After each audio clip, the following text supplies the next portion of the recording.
Hello, I'm Tucker Balch. I'm here to answer student questions for machine learning for trading. And let me get right to these questions.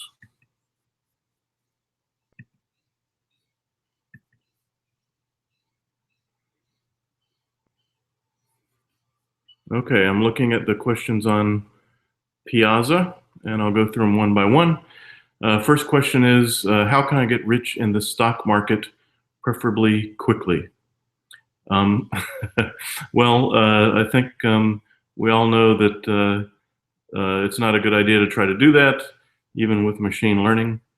But I will give you one possible answer. As long as you are willing to accept risk, like let's say you're willing to accept a 5% chance that you might lose all your money, you can make money very reliably using options. So look at the options lecture. You can probably make guaranteed 20% or more per year. Well, guaranteed with the 5% possibility you'll lose everything. There are a number of ways to approach that.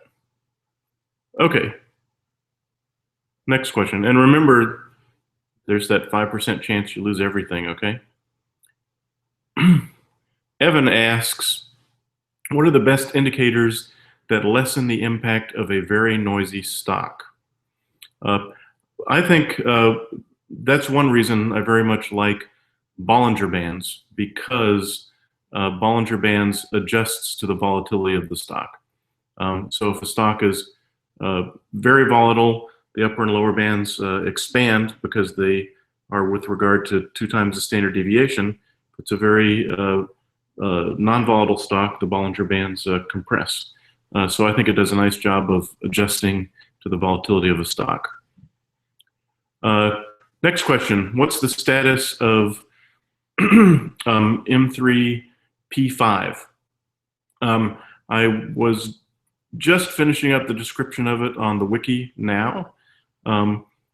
It should be, the description should be finalized today. I've got another task, which is to provide you some template code to test your code with. But in general, I think you should expect that the description will be finalized today. In terms of when it will be due, it'll be due sometime after the final exam. I'd like to emphasize that this is a optional project. It is not really officially part of the class. One reason I need to be clear about that is that with regard to the rules about when projects can be due, if we're having a final, this would violate that. So the required projects conclude with the one that's due Monday. If you want to stretch yourself and try this optional one, remember, you can get 100% in the class without doing this optional project. Okay, let me describe for you a little bit about how it's going to work. The key difference between this last project, optional project, and the earlier robot navigation one is that now, instead of being in a discrete location, and you navigated a square grid, if you recall, of with 10 by 10 cells, you're going to be in a continuous location. So instead of you being in X position 1, Y position 2, you're going to be at, say, like 0.01, 0.02, or something like that. So your state is now not discrete, it's continuous. And instead of our testing program giving you a single discrete state, what it's going to give you is an ND array of with 2 elements. And the first element is going to be a continuous X location. The second one is going to be a continuous Y location. So you're going to have to generate a learner that can handle these continuous variables. Under the hood, the way that we're going to build this world and test your code is we're going to use the same sorts of CSV files, but instead of them being limited to 10 by 10, they may be 100 by 100 or 1,000 by 1,000. The X and Y dimensions are always going to be limited from 0 to 1, 0 to 1, but depending on the underlying resolution of the world, the positions will change continuously. Anyways, you can take a look now at the state of the definition of that project. Like I said, it's not quite done, but I'll release an announcement once it's finished. And if you look at it and you have any additional questions while I'm talking now, I'll look for those on the Piazza list of questions.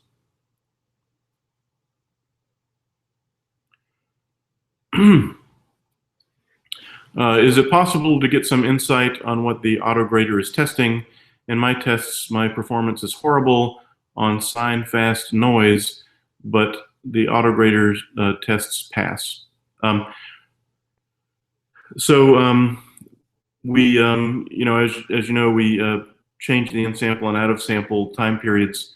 One thing that used to be the case in the older version was, I believe, the in-sample was much longer than the out-of-sample. So it was hard to compare results between the two precisely. So we made it so that they're the same now, 2 years in-sample, 2 years out-of-sample. In terms of what the test suite, remember it's test suite, it's not autograder. In terms of what the test suite is testing, well, I asked Brian to very carefully match the rubric, and I've asked him to double check that on the basis of this question. But with regard to sign fast noise, we want in sample, and so what that means, by the way, is that we will train sign fast noise. We will train your learner on sign fast noise on the in sample test period, and then we will test it on the in sample test period. So you get to converge fully to the optimal policy in sample, and then we test it again in sample. So that is what the test suite should be testing. Again, I'll double check with Brian to make sure that that is exactly what the test suite is testing. There's another related question concerning something I mentioned in one of the earlier videos about a case that we are going to test. And I just added this to the rubric, and let me describe it to you. What we're looking for in this additional test case, which is actually is not in the test suite. We're doing it in the batch grading. But what we're looking for is the following. If you recall, when we described the project, on the in-sample data, you are allowed to iterate over this in-sample data as much as you want to converge to a, I wouldn't say optimal, but a optimized solution. So you should be able to do very, very well in sample. Then out of sample, when we test the policy you've learned, you should only go through that once. In other words, you shouldn't iterate over this multiple times to optimize your policy. You should freeze your policy from the in sample, and then just iterate through this out of sample part once. Now, in the past, some people have, when provided that out of sample data, they iterate over it many times and converge their policy. You're not supposed to do that. Now, what we're going to do to test for that is we're going to train your learner on one data set, and we're going to use one of the sine wave data sets. We're going to train it on one data set, and then we're going to test it on that same data set in sample, and it should do marvelously well. We're then going to test it out of sample on a completely different sine wave test set, and it should do badly on that. So you should do worse on this out of sample data set than you did in sample. That is, unless you're violating the rules by iterating over and over and over this out of sample part. I hope that clarifies. If not, at the end of this talk, I'll again look at Piazza and see if there's a follow-up question there.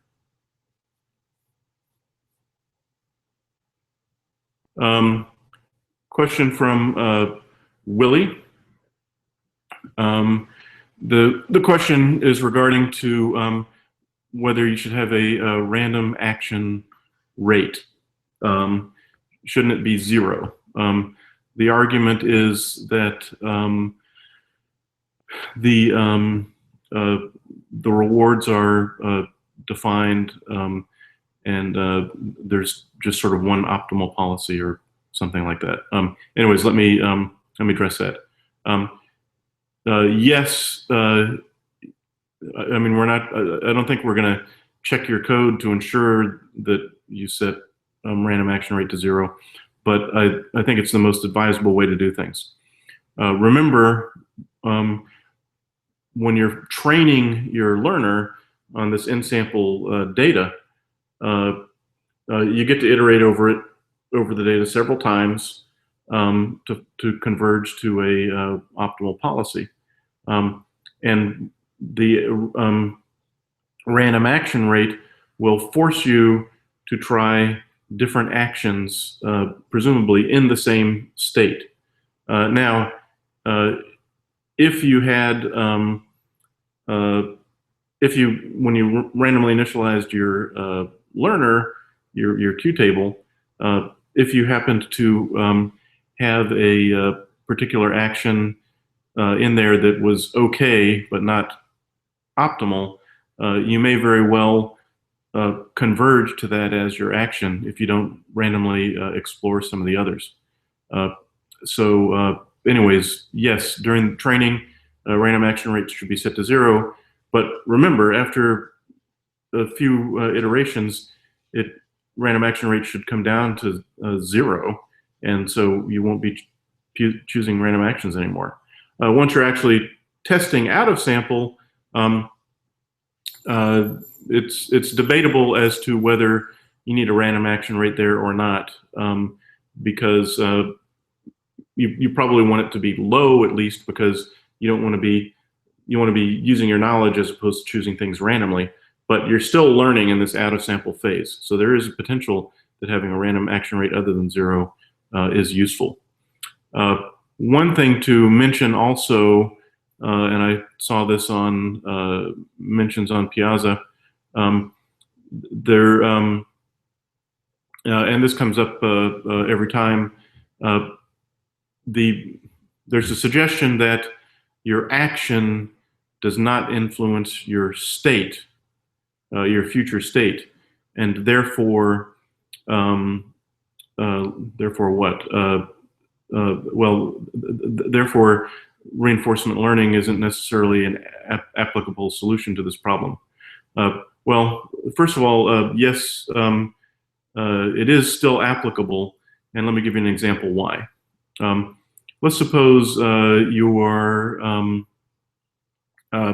creating a learner who has the problem of trying to get up an escalator. And let's suppose we have an escalator, upward moving stairs that has right next to it several places you can sort of step off the escalator, and think of the escalator as like the stock market going up or going down, and you can step off to the side and let it do what it wants, and then when you want to, you could step back onto the escalator. Remember, your actions are not controlling what's happening to the escalator, but let's suppose the escalator does something like this. Let's suppose that it goes up for 5 seconds, stops, and then goes down for 5 seconds. Now, if you just step onto that escalator, you're never going to get to the top. You're just going to go up, and then you're going to go down, you're going to go up, and you're going to go down. However, if you take the action of stepping off the escalator when it's going down, and then step back on when it goes up, step off, step on, you can still influence your returns or getting to the top, even though you're not influencing what the escalator is doing at all. So the way to think about it is, the market is like the escalator, and presumably you know something, you have learned something about when it chooses to go up and down. So, and your actions are stepping onto the escalator, stepping off. So indeed, machine learning or reinforcement learning applies to this problem. Now, the question of does your action affect your state? It depends on how you define your state. But if you look at the description of the project, I suggest that your state include the information of whether you're in the market or on the escalator or not. And in that case, certainly your action does influence what state you're in.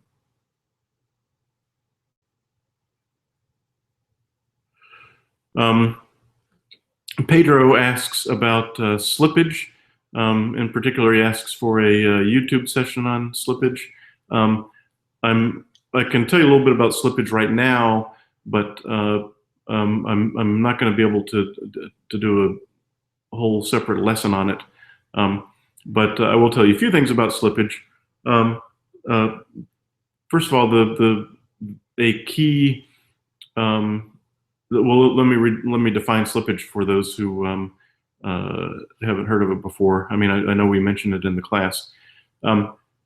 Let's suppose you have a historical data set of a particular stock, and now you're simulating your strategy and you're buying some of that stock. It is unrealistic to assume that you'll be able to, when you buy that stock, that you'll be able to get that historical price, because by virtue of acting on information and buying the stock, you are affecting the price. And it's actually pretty interesting how much even a small trade can affect the price. But some key things to remember there are the amount that you affect. First of all, you're never going to know for sure how much you affected the price by buying it, because the only way you can know that is to go through history without buying the stock, and then roll back time, time travel, and then buy the stock, and then compare the differences if you bought it or you didn't. And you can't do that, of course.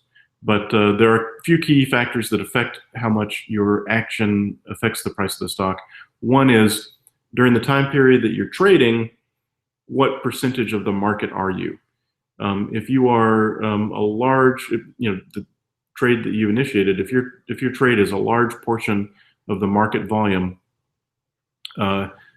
you're affecting the price more, and you're always affecting it against you. So if you're buying, you're causing the price to go up while you're buying. If you're selling, you're causing the price to go down. Some numbers to think about. Some models of slippage that I've seen tend to max out at about 1%. In other words, no matter how much of the volume you are, the most that you'll impact the price of a stock is about 1%. That would be for a very liquid stock. If it's illiquid and thinly traded and low priced, you may impact it more than that.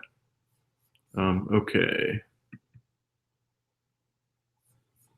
All right, continuing here.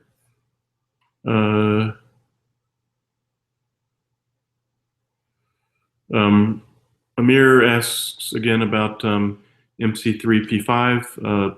Like I said, you should be able to start on it today, and the deadline for it will be sometime after the final exam.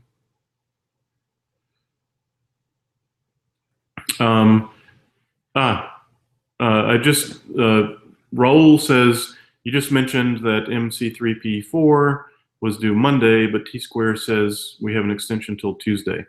Yes, absolutely. It's due Tuesday. I misspoke when I said Monday. Sorry about that.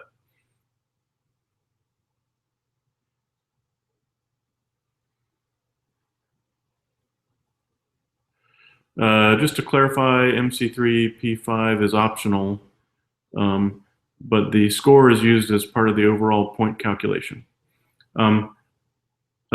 Yes, so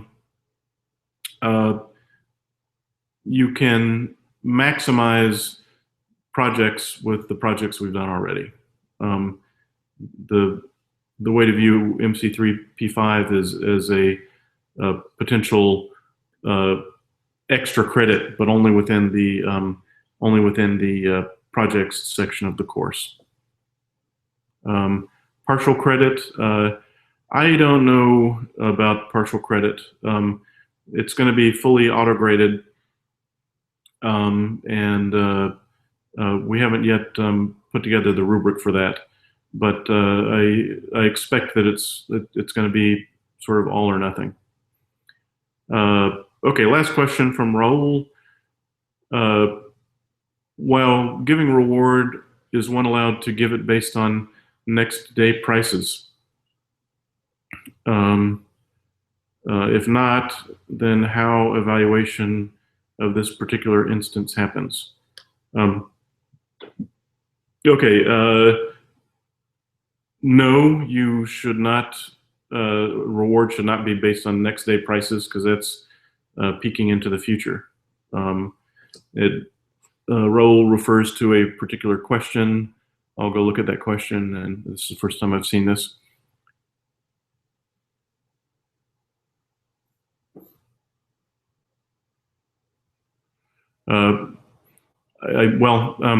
The question, well, to directly answer the question, I guess I feel there's some underlying assumption here that I don't understand, but no, the reward is based only on, should be based only on the consequence of your actions. So as an example, you can there are a couple of ways that you can choose to select your reward. Let me give you a couple of those. You could choose not to provide the reward until after you exit a position. So for example, stock price is going up, you buy, no reward, you hold on to the stock for one day, no reward, you hold on for another day, no reward, then you sell. Then you can provide the reward as the difference between when you bought and when you sold. If you choose to give a reward before exiting, the way to approach that is, let's suppose your action is to buy the stock. Okay, so on this day you buy the stock. You're holding the stock now, and we go into the next day. If the price of the stock went up, you could provide a positive reward. If the price of the stock went down, you could provide a negative reward.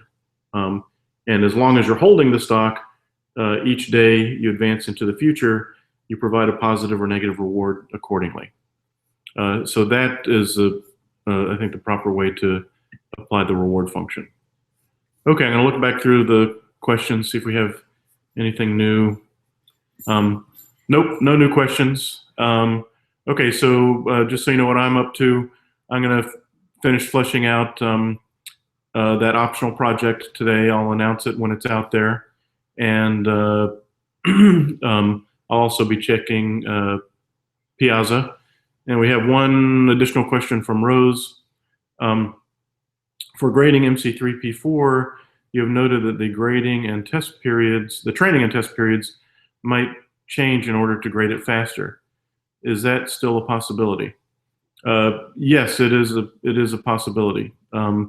If we're, if it's taking a minute or so to test every submission, we can't take 500 minutes. In terms of how much we might vary it, we might reduce the in-sample and out-of-sample periods to, say, 1 year instead of 2 years. I think in the past we have not had to do that, so I'm not expecting it, but your code should be able to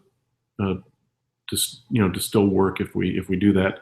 And obviously we're picking some artificial examples that should work really well, even if the in sample period is only a year.